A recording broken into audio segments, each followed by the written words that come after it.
ሰላም ያለክ ቤተሰቦች እንደናችሁ ዛሬም እንግዲህ ባበደ ቪዲዮ ተመልሼላችሁ መጥቻለሁ በአዲሱ በአማኑኤል ጎይቶም ሆበል የሚለው ሙዚቃ ማለት ነው ኦሬዲ ከአራት ወር ምናምን በፊት የተለቀቀው እስካሁን እናንተም ሪኮመንድ አላደረጋችሁኝም እኔም አላየሁትም የሱ ሙዚቃ ደግሞ አሪፍ ሙዚቃዎች ናቸው ብቻ እሱን አብረን እናያለን ላይክ ሰብስክራይብ ማድረጋችሁን እንዳረሱ እንዲሁም ሪአክት እንዳደረግላችሁ ፈልጉት ሙዚቃ ኮሜንት ላይ ጻፉልኝ ምናልባት አዳዲስ ወጥቶ ካላየኋቸው ማለት ነው እኔ አዳዲስ ሙዚቃዎች እስካሁን እያየሁ አይደለም እየወጡ አይደለም ይሆን አላውቅም ብቻ እስኪ እናንተ ኮሜንት ላይ ንገሩኝ ወደ ቪዲዮ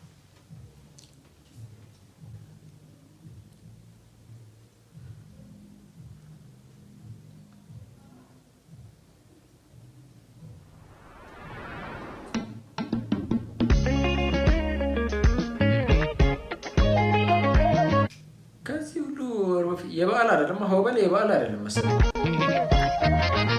እሱ ሙዚቃዎች አብዛኞቹ ዓመት በዓል ስለሆኑ እኮ ናቸው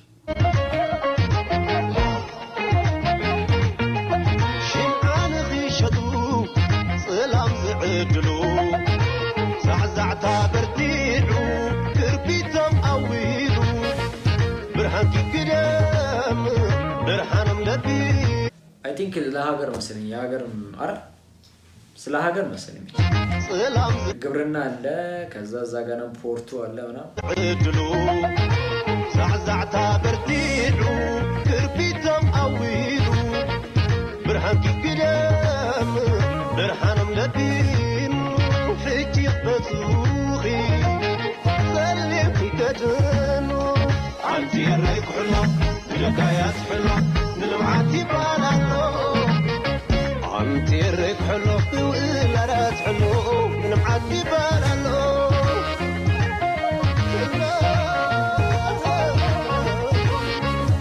فتح عمركي وحيلا كيدفرو عزات وشتغي صلاقي كيسعرو ناعق هاريكو إيدو زنبار الكي من بارقريسو يقول سلدوكي قدام عينهم زعاورو بسسع شوقاتهم بيت زدبرو أرقينا يقري حقهم زي كبر بحيل حادنا حقهم تمز الزبر أنتي الريك حلو بدكايات حلو وصلتي بانانو دايما نخاعنا عيني ما يكنتعنا رهات النفس لسنا حولت هانينا عندي المجلتنا نوح كيفتنا ዜማ ያበደን የምር ደስ ይላል ዜማ ለምን እስካሁን አልነገራችሁም ጋይስ እንደዚህ አዲስ እንዳወጣ የሱ ላይቭ ላይ የተጫወተው ጥዊ የሚለው መሰለኝ እንከነኔ ምናምን የሚለው ማለት ነው የሱ ሙዚቃ ነው በቃ መጨረሻ ያየሁት ማለት ነው ከዛ በኋላ አዲስ ያወጣል መሰለኝ ነበር شوقاتهم بيت زدبرو أرقينا يقري حقهم زي كبر بحيل حادنا حقهم كمز الزبر أنتي الريك حلو بدكايات حلو وصلتي بانانو دمنا خاعنا عيني ما يكنتعنا رهات الناس لسنا حولت هانينا عندي المجلتنا نوح كيفتنا وحكي علينا أول وثبت إحنا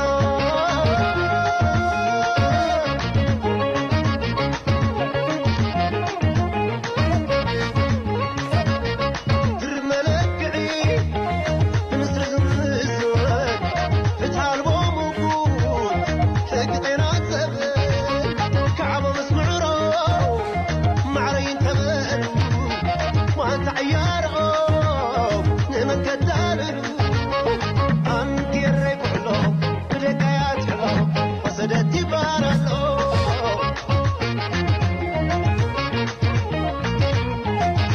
وصلوا مش حزين ما كتبت هلا نقي لا يائر جميرة تظلم وصلوا مش حزين ما كتبت هلا نقي لا يائر ይሄ ዩኒቨርሲቲ ነው አልካ ኮሌጅ ነው ጋይስ ይሄ ነገር ተረጋጋሚ ቪዲዮዎች ላይ ምናምን ያያቸው ኮሌጅ ነው ጋይስ እስቲ ነገሩን ኮሜንት ላይ ያብራራ جميرة تظلم أول ولدنا أفرز جبيبة ترعس ስሙ ምንድን ነው የሚባለው ያ ኮሌጁ ስሙ አስመራ ዩኒቨርሲቲ እንደዛ ነው يرمحنا حمي نغيبة هوبل بدبات السرع بدك خبرة هوبل ሊሪክሱ ዜማው ምናምን በጣም ቤስት ነው። በጣም ደስ ነው። መደባት ከስራ በደቅኻ ኩራ ዓመትክን ካብና ኣብ ቅድሚት ተሰራ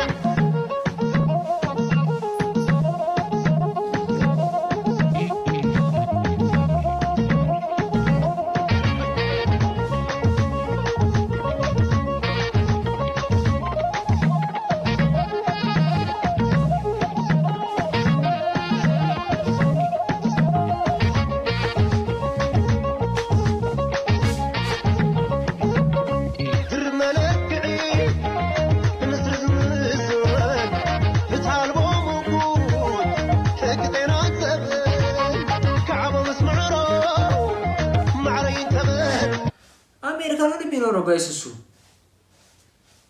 ዋሽንግተን ዲሲ አይደለ?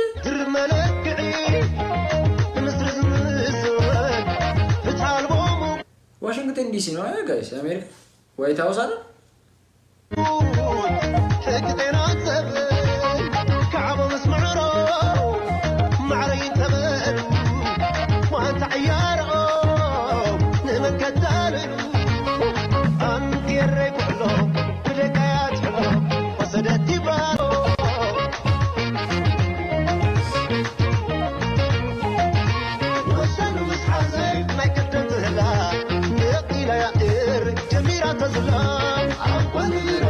ሶ ጋይስ እሱ የሚኖረው አሜሪካ ነው ማለት ነው።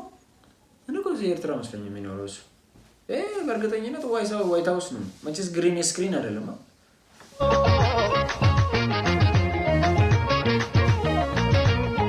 ዋይት ሃውስ የትራምፕ መኖሪያ ማለት እኮ ነው።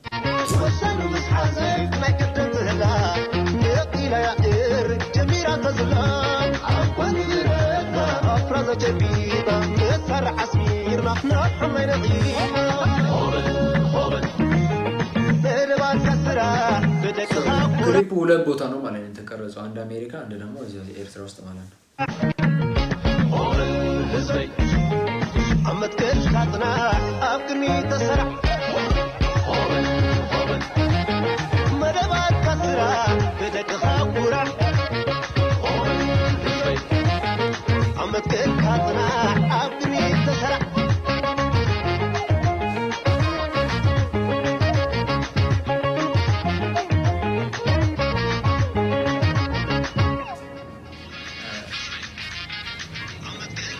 የሱ ዘፈኖች ደስ የሚሉ ዘፈኖች ናቸው። የምር ደግሞ ቶሎ ቶሎ አይወጣም እንደ ሌሎቹ ዘፈኖች ከብዙ ጊዜ አንዴ ነው የሚወጣው፣ ወይ የበዓል አካባቢ ነው የሚያወጣው ምናምን።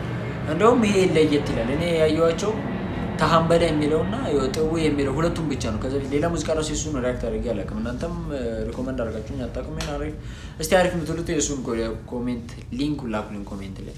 በሚቀጥለው ቪዲዮ እስከማገኛችሁ ድረስ ሁላችሁንም ወዳችኋለሁ። ላይክ ሰብስክራይብ ማድረጋችሁን እንዳረሱ። በሚቀጥለው ቪዲዮ እስከማገኛችሁ ድረስ ባይ